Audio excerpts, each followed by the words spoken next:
Well, welcome again. I'm sure you've been welcomed already, but welcome to Mission Hills. My name is Joel. I'm on staff here. I'm the worship pastor and other stuff. That's on my business card. It says worship pastor and other stuff. So this is one of the other stuff. I get to preach sometimes. So I'm very excited to be able to continue on. We've been in the book of Luke for some amount of time, a long time. We kind of come to it and go away from it, and we are back. And last week, Pastor Brian was in chapter 14, so we're just going to be continuing on. And today, Jesus is going to be talking to a group of people about the cost of following him. You know, last week, Jesus was talking about the banquet and sending his people out to invite everybody to the banquet, and it almost puts God in this position where you could seem like he's a little bit desperate. And he kind of is. He wants people to come to him.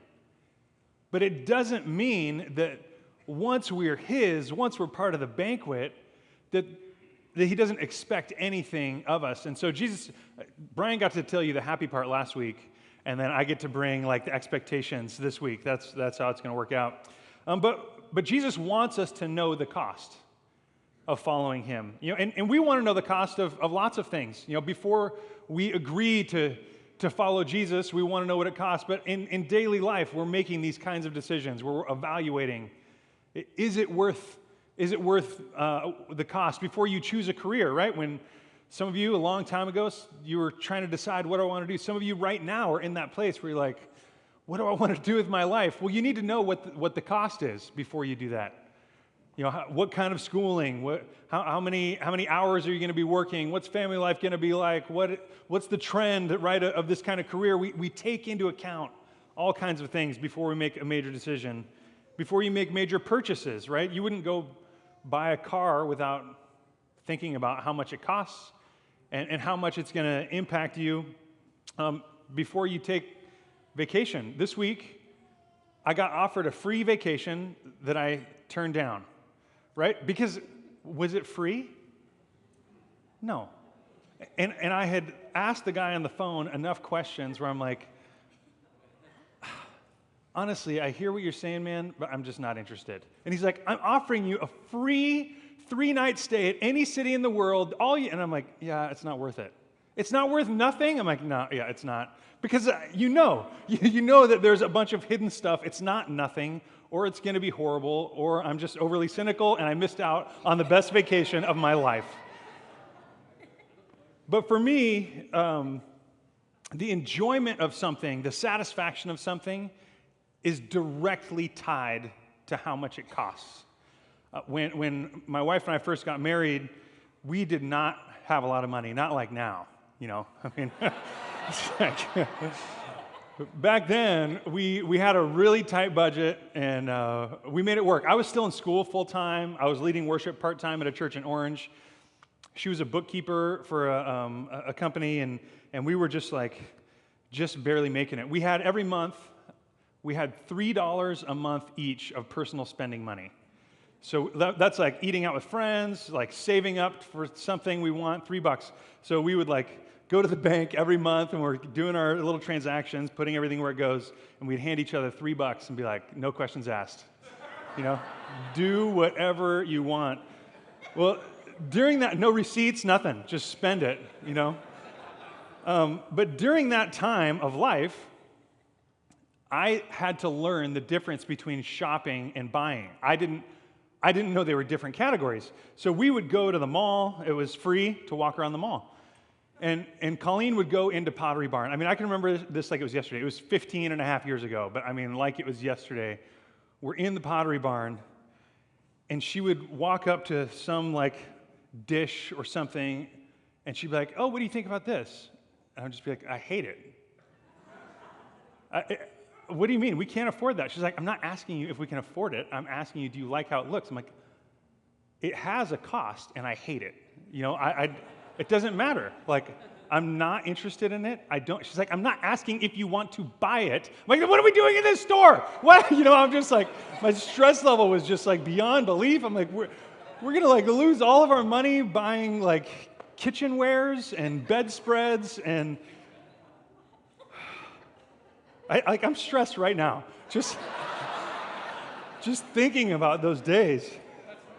Oh. But it turns out she didn't want to buy it either. I didn't know that. I couldn't comprehend why we were ever inside that store. She just wanted to look at it and like get to know each other better and learn about, preferences and all that stuff. I'm like, no, thank you.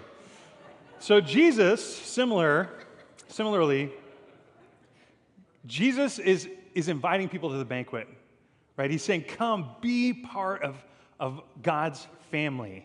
But I want you to know what I expect, what the cost involved is. And I think that Luke includes this material really concisely, really, I think it was very important for his audience. You remember, Luke was writing to Gentiles. And Luke was writing from a perspective where he's trying to show the big picture of how salvation works.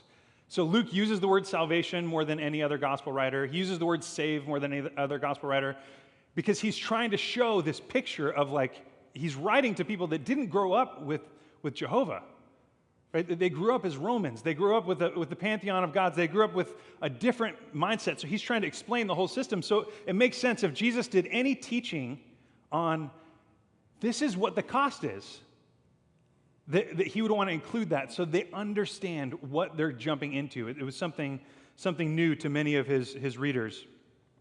So the first thing he's going to talk about, just straight up, is count the cost of discipleship. Discipleship is a church word. We don't see it a lot of other places. So Merriam-Webster defines it this way, defines a disciple.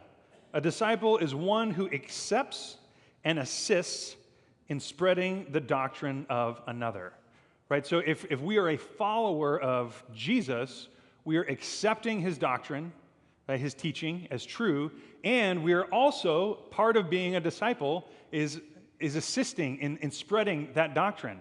It's part of what we do, and it's really like a sign of somebody that's really internalizing what is being taught when they are then sharing it with others. If any of you have kids, I'm sure you have told them stuff, and you're like, they are not listening, they don't care, and they're certainly never going to tell this to anybody else. But I just want to share, this maybe has something to do with the passage, maybe doesn't, but my oldest son he's done a lot of shows, plays and musicals, and I sing, as part of my job, so I've tried to pass along little things and just not ever sure anybody's listening to me. But one of the things I've told him in the past is when you're on stage and you're singing, people want you to smile, but you can't really smile and sing. So if you lift your eyebrows, right, it looks like you're smiling, right? If I'm here, I don't look like I'm smiling, even I'm smiling here. You lift your eyebrows, and as a singer, this is just a free tip for anybody. As a singer, when you lift your eyebrows, it calms your face, and your pitch is better with your eyebrows up than with them down. So there you go. That's a free lesson. So anyway, one of my daughters is doing a play at school, and I heard with my own ears my son tell my daughter this week, hey, don't forget when you're on stage to raise your eyebrows. And I was like, I've passed along one thing to my children, one thing. So anyway, that's what Jesus is hoping from us. He's hoping that as his disciples, we will internalize and act out right on what he's teaching. So let's get into the passage. We're in Luke 14. We're going to start in verse 25. It says, a large crowd was following Jesus. He turned around and said to them, if you want to be my disciple, you must, by comparison, hate everyone else. Your father and mother, wife and children, brothers and sisters, yes, even your own life. Otherwise, you cannot be my disciple. And if you do not carry your own cross and follow me, you cannot be my disciple. But don't begin until you count the cost. For who would begin construction of a building without first calculating the cost to see if there is enough money to finish it? Otherwise, you might complete only the foundation before running out of money, and then everyone would laugh at you.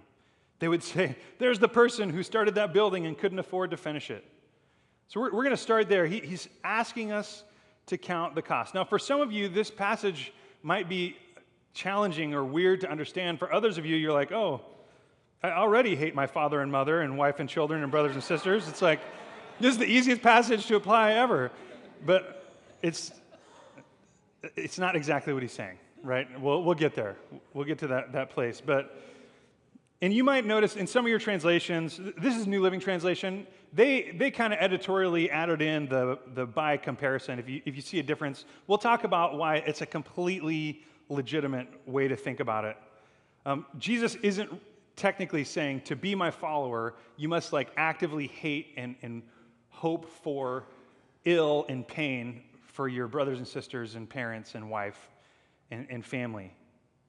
That's not exactly what he's saying. He does, and we know that for sure. We can just move that off the table, right? Because back in this same book, in chapter 6, he said, but to you who are willing to listen, this is in chapter 6, verse 27, I say, love your enemies, do good to those who hate you, right? He wants us to be loving even our enemies. And so he certainly doesn't want us to hate those close to us. He also had told the rich young ruler, he'd repeated, a lot of the law of the past, to honor your father and mother, right? These are things Jesus believes in. So we aren't just going to rip that out of context and be like, hey, Jesus wants us to hate everybody. That's not the situation. One commentator I read, Leon Morris, he said this: discipleship means giving one's first loyalty, right? So when being a disciple isn't just loving somebody.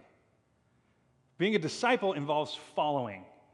Well, it is hard, this is a true fact, it's hard to follow people going different directions. It's not easy to do. And so what Jesus is saying is, you follow me. I'm your top priority. I'm your first loyalty in life. Following your parents, following your kids, following all that other stuff, it is nothing. It's about me. Now, what do we know about Jesus? When we are following him, what does he call us to do? He calls us to love those people, right? He calls us, but it's out of a different place. It's out of still following the plan of God for our life. Jesus wants disciples that are completely committed to following him. There's a British evangelist from early in the 20th century, G. Campbell Morgan, and he was writing about this passage, and he said he remembers, he's from London, and he remembers in 1914 when the Great War started. And these are words that he said. He said, I remember watching soldiers march off to war. Didn't they love father and mother? Didn't they love the young wife they left? Didn't they love brothers and sisters? Didn't they love life? Of course they did. But they went in loyalty to the call. Right? They were leaving behind these people that they loved, that wanted them to stay. But they were following a different call that in some way was still a call to love those people at home. And it's the same thing in our walk with Christ. We are primarily Christ followers. It's a big cost. We're giving up pleasing man and we're moving to pleasing God. Discipleship means giving one's first loyalty. If we did decide that our wife or our kids or our siblings are going to be top priority over God, it means that we don't basically have enough discipleship credits to follow Christ, because he wants them all. He wants us to follow him, to connect with him, to listen to what he's saying, to carry out what he's wanted. He wants all of it. Now, again, like I said, it doesn't mean as a Christ follower, I'm not supposed to be kind to my wife. I'm not supposed to love my wife. I'm not supposed to do all the things that the Bible has told me about how to love my wife, to give myself up for her. But it's kind of a paradigm twist to say, okay, I am going to love my wife because Christ loved me and I'm following him. I am going to love my kids because Christ loved me and he wants me to raise them to know him. I'm going to, as we've been talking about fruitfulness on the front line, I'm going to go to work, and I'm going to make good work because I follow Christ, and Christ has told me to work as for the Lord. I'm going to reach out and care for people in my workplace because I follow Christ. You can still do all of those things without Christ, right? There are people in your workplace, in your family, possibly, that don't know Jesus, but they still act kind. But we're coming from a different place, and even though the actions look the same, the expectations are completely different. You can't stop me from loving you with the love of Christ. And my expectation, what I hope to get out of it, is that I'm pleasing him. And so it's like guaranteed success. It's very freeing to follow Christ because he has called me to go into these places and share his love. And when I do that, I did what I'm called to do. The situation doesn't impact my success, whether I'm effectively following or not following. If I get fired from my job, even though I was making good work, it doesn't matter. I'm following Christ. If my wife doesn't respond to my love in the very perfect way that I was thinking in my mind, it doesn't matter. I continue to love because I'm loving with the love of Christ. I'm following him. I'm doing what he asks me to do.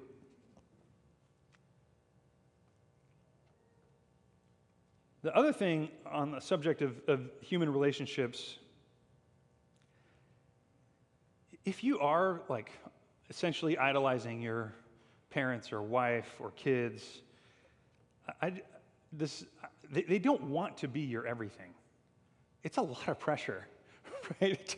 If all of your entire life is wrapped up in one person, in their happiness, and your complete satisfaction and happiness is derived from them, don't do that to your spouse, right? You need God to be your satisfaction, and then to be able to love them with his love without all these expectations of what you're going to receive in return. I do not want to be my wife's savior because I'm going to let her down, right? I'm not fit for that job. It's not what God has called me to be. But I hope you see that we're not trying to hate the people that God's put around us, but by comparison, our loyalties are so far with Christ. That's what he's calling us to. He's calling us to giving every day, every minute, every hour. He's not stressing hatred of loved ones. He's stressing the level of devotion required to be one of his followers, one of his disciples. R.J. Karras said it this way. He said, discipleship is not periodic volunteer work on one's own terms and at one's convenience. Right? This is not our Christianity. And I think that Luke, he doesn't say this, but I think he really wanted those in Rome to know this message, that Jesus isn't something that you're just going to take and add on to your life. Like you have this Roman life and you're doing your thing, and it's really great, and you're wealthy and satisfied, and oh, you know what? I'm just going to sprinkle some Jesus too. That's great. He's like, no, it's everything. He becomes your everything. And we have to not only give up our desires to follow our own way, our desires to just please man and to follow him, but we also have to be willing to endure suffering, right? This is part of the cost of following Jesus. So he said in verse 27, right? You need to be willing to carry your own cross. It's interesting, we're Jesus followers, we think about the cross all the time. But when he was saying these words, he hadn't died on a cross yet. So the listeners weren't like, oh, I'm going to bear my own cross just like Jesus did. No. He's just talking to people who are listening, and he's like, you need to be ready to die to follow me. And they're like, probably. I mean, I'd be shocked. And they knew what he meant. Leon Morris said this, when a man from one of their villages took up a cross and went off with a little band of Roman soldiers, he was on a one-way journey. Right? Christ's follower has died to a whole way of life, and I think had to be willing to physically suffer whatever was necessary to be able to be a follower of Christ. Being willing to give up everything is one of the things that characterizes Christians, and we know since the time of Christ. I mean, the millions of people who have given literally their last breath in the name of Jesus. As disciples, as those who are willing, we don't endure a lot of that kind of persecution here. But people are suffering for the name of Christ all over the world, and Jesus is so thankful that they're willing to do whatever it takes, any cost, to follow him. One, you might have heard of a ruler named Napoleon Bonaparte. He's kind of famous. Late in his life, when he was in exile, he made a really interesting claim about Jesus. Napoleon said it probably in French, so I'm not going to read the French. I'll just read an English translation. He said, "Superficial minds see a resemblance between Christ and the founders of empires and the gods of other religions," right? Some people see some similarities between Christ and rulers of empires. That resemblance does not exist. There is between Christianity and other religions the distance of infinity. Alexander, Caesar, Charlemagne, and myself founded empires, but on what did the rest of these creations, but on what did we rest the creations of our genius? Upon sheer force. Jesus Christ alone founded his empire on love. And at this hour, millions of men would die for him. Right? Napoleon saw late in life the difference. That there are people that out of their love, out of their devotion for Jesus, because he first loved them, they'd be willing to give anything, to follow with great, great loyalty. That sounds hard, right? To me, it does. So Jesus gave this, we didn't talk in depth about it, but he gave that first parable to kind of explain counting the cost. He talked about a builder who didn't count the cost before he laid the foundation. And Jesus didn't want followers who, once he was gone and they met persecution, that they were going to be like, wait, this isn't what I signed up for. Jesus wants to be like, yes, this is what you signed up for. You signed up to give me your everything. But then he throws in another parable right away that kind of answers a different question. He tells a parable of a king, and this parable is not to count the cost of following Christ, I think, and there's different interpretations of it. This is the one I think fits the best with what he's saying, but he wants everybody to count the cost of every other option, right? So you count the cost of following Christ. It's going to you have to give up control of your life, give up governance, give up only pleasing man, go to pleasing God, be willing to die. Those are what it takes to be a disciple. But now he wants them to count the cost of every other option besides that difficult option. So if I'm saying like, no, I'm not going to buy food wares at Pottery Barn, I have to buy them somewhere, right? So we got to find what are our other options? Verse 31, he says, or what king would go to war against another king without first sitting down with his counselors to discuss whether his army of 10,000 could defeat the 20,000 soldiers marching against him? And if he can't, he will send a delegation to discuss terms of peace while the enemy is still far away. So you cannot become my disciple without giving up everything you own. Okay, I have read that passage. Can you put the other one back up, Mark? Keep 31 and through 33 up there for a minute. Or 30, yeah, that's great. You know, I've read this parable a bunch of times in my life, and I just never thought deeply about it. We're talking about counting costs, so I just kind of brushed over it like, oh yeah, and a king would also count the cost of war. I'm counting costs of following. But I think he's talking about something different than that. He's talking about a king that's sitting there that's saying, I'm outnumbered. And so I have 10,000 troops. There's a kingdom with 20,000 troops that's coming this way. And so I have to decide with my resources, can I win the battle? And if not, I need to make peace with that king before he comes to destroy me. The way I read it, Jesus is saying, Yes, following me is a lot, but consider the alternative. Am I ready? Can I sit down with my counselors and discuss, do I have the power to overcome the kingdom of God? I don't. And the truth, it's a hard truth that we see in Scripture, but Jesus says, if you're not for me, you're against me. If you're not in his family, then we are destined to actually pay the penalty for our sin. And we can read through Revelation, God is going to come and restore justice.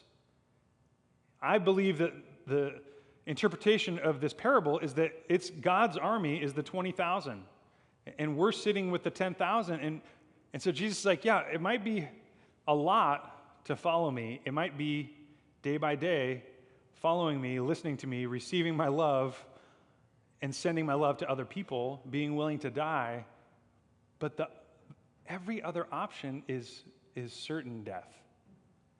It's a humbling parable, but I think it's important if we're going to spend all this time saying, oh, do I really want to follow Christ? Do I like everything he says? Do I, blah, blah, all these things? It's important to know what we're getting into. But it's also, it's equally important to know that we don't have an option that makes ourselves right. We don't have an option that turns our rebellion into righteousness. It's only Jesus. He's what we've got. It's time, if you have never before, it's time to make a peace treaty with God. But the thing is, he's not a ruler who in the terms of his peace treaty, he's going to turn you into a slave, or he's going to turn you into a laborer, or he's going to wipe you out. No, he's going to turn you into a child. Like his peace treaty is not normal. In God's peace treaty, he says, hey, I've sacrificed so that I can sign this treaty with you, so that you can be with me. So you can not just be in my kingdom as a peasant somewhere, but you're my son, you're my daughter. It can come across harsh. John said it this way in John 12:25, those who love their life in this world will lose it. Those who care nothing for their life in this world will keep it for eternity. Right? Jesus wanted us to know that we have an option. We have an option to be with him. All right, the third thing I believe Jesus wants us to know as we finish out this passage is he wants us to consider the fruitful outcome. I know we have to use the word fruitful every week while we have the banner up, so it's one of the deals. So, but yeah, consider the fruitful outcome. When I read anything, whether it's the Bible or other, I always have the why questions, especially if somebody's giving me instructions, right? I have lots of whys. If Jesus is saying, this is what you must do, it's probably presumptuous, but I always want to know, well, why? Let me in on the decision-making process here so I can know why. Why this severe level of devotion? Why can't it just be, okay, I say I'm on your team, but I don't have to give up every moment of every day of following you. I don't have to be willing to die. Can't I just say, wear a shirt and be like, hey, Team Jesus, yay, and avoid the coming king? Why can't that be the terms of the treaty? So Jesus finishes up with these verses. He says, salt is good for seasoning, but if it loses its flavor, how do you make it salty again? You can't. I'll just throw that out there. Flavorless salt is good, neither for the soil nor for the manure pile. It is thrown away. Anyone with ears to hear should listen and understand. Okay, so Jesus is bringing in another illustration, talking about salt losing its saltiness. Okay, so I don't want to overanalyze the metaphor, right? But normal salt, right? You can't get rid of its saltiness. But I looked it up. You can fact check all you want. Go on Snopes or something. But in the Middle East, in the ancient Near East at that time, they had different kinds of salt, and a lot of the salt could lose its saltiness. The salt that they would gather from the Dead Sea, if it was left to the elements for a long time, it became ineffective in its saltiness. It lost some chemical I don't remember the name of, but you can look it up. And so Jesus is using an analogy that they would have been familiar with in that time and place. He's saying, what if the salt loses its saltiness? What if it loses its effectiveness? Well, if you do like to overanalyze metaphors, right now we're gonna dump into the manure pile. It's my favorite lesson Jesus ever gave. I love poo jokes and poo stories, and so this is great. So what's he talking about when he says these words? Flavorless salt is good neither for the soil nor for the manure pile. We get that it's not good for seasoning anymore, right? That part of the analogy at the beginning we understand. But what is salt for the soil? Real quick, in those days and in times since, farmers would use salt. If you put a lot of salt on vegetation, it all dies, right? Everything dies. If you use some amount of salt, I'm told, I'm not a farmer, if you use some amount of salt, it can kind of agitate the soil in a good way and get some of the nutrients going in a good way, and it can bring about life in the stuff you want and somehow suppress weeds. I don't understand how that could work, but that's what I read, okay? So if your salt, though, doesn't have that key ingredient, it's not good for that. If your salt has lost its saltiness and you're hoping that it's going to help stir up life, right? Help bring life, help make things fruitful, it's not going to work for that. So it's not good for seasoning. It's not good for just throwing on the ground, hoping to kill weeds and bring up life. And it's also not good for your manure pile. Back in the day, they would take animal manure, and we still do this, right? We still use manure for fertilizer. And so they would make a pile. They'd have a big pile of fertilizer, and they would put salt on it. And so I was just like, I have to know why, right? I couldn't be left ignorant about this. So I found an article. Maybe some of you guys get this periodical. It's Farmers Magazine in London. You guys, anybody get that one? This is in the 1844 issue, January to June. You didn't get that one. Yeah, it's a good one. You should check it out. But a farmer says this. It's really interesting. If you don't care about this, you can shut off for the next 90 seconds. It's fine. But here's what he said. During the process of fermentation, which takes place when large quantities of stable and farmyard manure are thrown together, this is the key part. When you put all these different manures together, a considerable portion of the most valuable part is lost in the shape of carbonate of ammonia, which flies off, right? Carbonate of ammonia leaks out, and a lot of the effectiveness of the manure pile for fertilizer later on is lost, 20 to 30%. Bummer. To prevent this great waste, pun. To prevent this great waste, common salt may be used. It is a principle in chemistry that substances combine more freely at the moment of their generation or disengagement than at any other time. We all know that principle.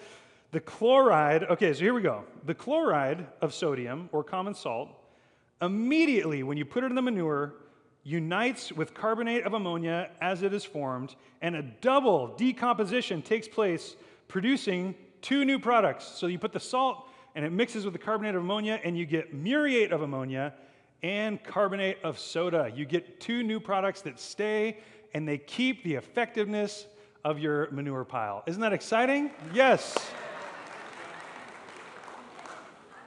So we're trying to answer, here's the question we're trying to answer. Why? Right? We're trying to answer the question why.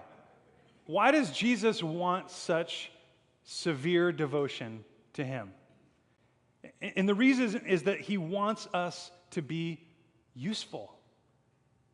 Yes, we are the manure pile in this, right? That's getting salted, that's remaining salty. I guess we're the salt, but he wants fully committed, salty disciples. Why? Why does he want that? Because he loves the world. Jesus loves every person that doesn't know him right now. He desperately, desperately wants them to know him.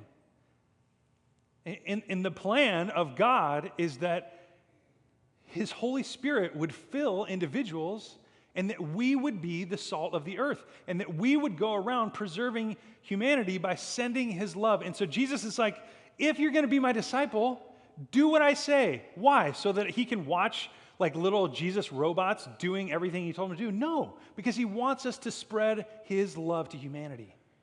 He wants us to be effective, not just for the purpose of being effective, but for the purpose of people knowing how desperately he loves them.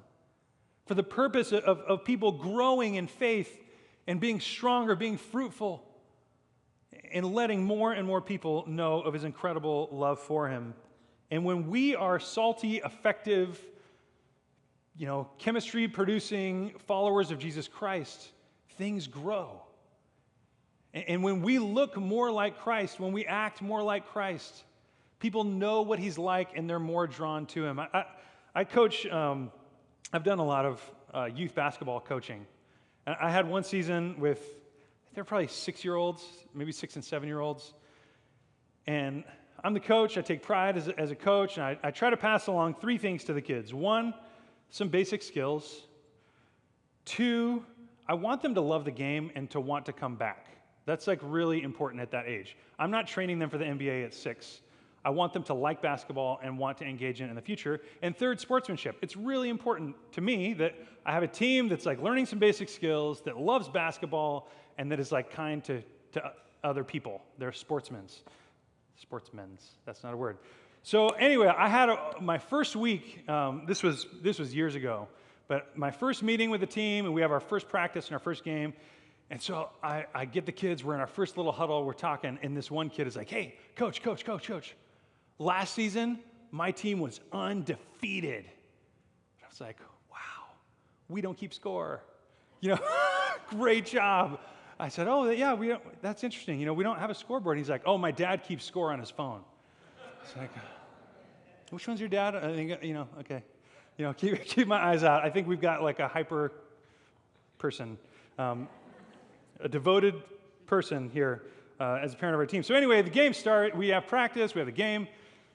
And I always talk the first week about rebounding. I just tell the kids, the more rebounds you get, the more shots we get, right? Just go get the ball. We have to have the ball to shoot the ball. So this kid who is undefeated last season, amazing, he goes in, and another kid grabs the rebound. He grabs the ball. He yanks it out. The kid falls on the ground. Then my player holds the ball like this and goes, ha, ha, ha, ha, ha, right in the kid's face. I was like, I was just shocked. And the other coach obviously is looking at me like, what are you going to do? And I'm like, what am I going to do? This is crazy. But the point of it is, right, this kid is on my team. I'm his coach. What he does impact, right? People don't just look at him and they don't know who his dad is, so they look at me. And so it's embarrassing. And my hope is that these kids listen to the words that I'm saying, that they take them in, and that they respond to them, and that hopefully a few games into the season, we're not like the least sportsman team that's ever existed, and we're having fun, and we're using basic skills, and having sportsmanship, and everybody's having a wonderful, wonderful time because they followed my teaching. Wouldn't that be a great world? Everybody just like followed all your teaching. But Jesus' hope is the same, and the stakes are much higher than a basketball game where you don't keep score. Right? Jesus is hoping that we will follow and be effective so that the world will know that they're loved by the God who made them. That's what he wants. That's why he wants us to be effective. It's not just some blind kind of obedience where you just do what he says because he said it and you don't ask questions because he saved you. You were the enemy. You couldn't say. He doesn't hold that stuff over your head. You're his child. He doesn't operate in that way. But he is asking for your devotion. So how do we do it? We know why. How do we follow? The same way you'd follow anything else, right? You talk, you communicate, you listen, you think about it, you focus intently on what God's called you to do. all the things we've been talking about in Fruitfulness on the Front Line. You wake up each day saying, God, how can I be effective for you where I am today? What are you calling me to today? Give me your eyes for everybody I see today. Help me to see the people in my workplace that are hurting. When somebody interrupts me, help me to see that they have a need, and now I have an opportunity to minister grace and love to somebody. They're not just trying to ruin my day. They have a need. All the things that we've been talking about, just trying to make good work, trying to model godly behavior, but most of all, listening. We can't follow without listening. And so I just encourage you, I mean, it's convicting for me to just say, I've been a Christian a long time, and I guess like over 30 years now. And so I know the stuff we're supposed to do. And it's really easy to bypass Jesus at this point. Because I could live a life like a Pharisee where I just do all the stuff, right? I just do the stuff, I know the stuff, I do the stuff. And at that point, I become somebody who's not following Jesus. I become a person who's pretending to follow Jesus. Following Jesus requires connecting with Jesus. Following Jesus requires listening, spending time with it. Imagine in your primary relationships, if you're married, what if you're like, oh, I know what my wife wants. I know what she's going to say. So I don't need to talk to her. I'll just do the stuff, you know? I'll get it done. We don't need to talk. She doesn't need to, you know, we've had the same conversation 1,000 times. I don't need to listen anymore. I don't need to express myself. I'll just do the stuff. Would that be a healthy relationship? No. And it's the same with God. God wants a relationship with you. He loves you. You're his child. And he's given everything to have that opportunity. So the band's going to come out. The ushers are going to come forward. We're going to transition into a time of communion where we thank God for this opportunity that he's given us. But I would encourage you, before you eat the bread, before you drink the cup, just take a moment and sit and listen and ask God to reveal what is keeping you from following him more fully. What loyalty is creeping up? You guys can go ahead and pass it. What loyalty is creeping up? Where do you want to submit to him more, to make sure that he's actually Lord of all in your life? What do you need to let go of? And then as you take the bread and drink the cup, you can remember that Jesus died so that you could have this moment. You know, communion is about fellowship. It's about togetherness with God. And that's what we're doing right now. The Apostle Paul said this in 1 Corinthians. On the night he was betrayed, Jesus took some bread and gave thanks to God for it. Then he broke it in pieces and said, "This is my body, which is given for you. Do this in remembrance of me." In the same way, he took the cup of wine after supper, saying, "This cup is the new covenant, a covenant between God and his people. This is the new peace treaty, an agreement confirmed with my blood. Do this in remembrance of me as often as you drink it. For every time you eat this bread and drink this cup, you're announcing the Lord's death until he comes again." So let's follow his instruction and remember him during this time.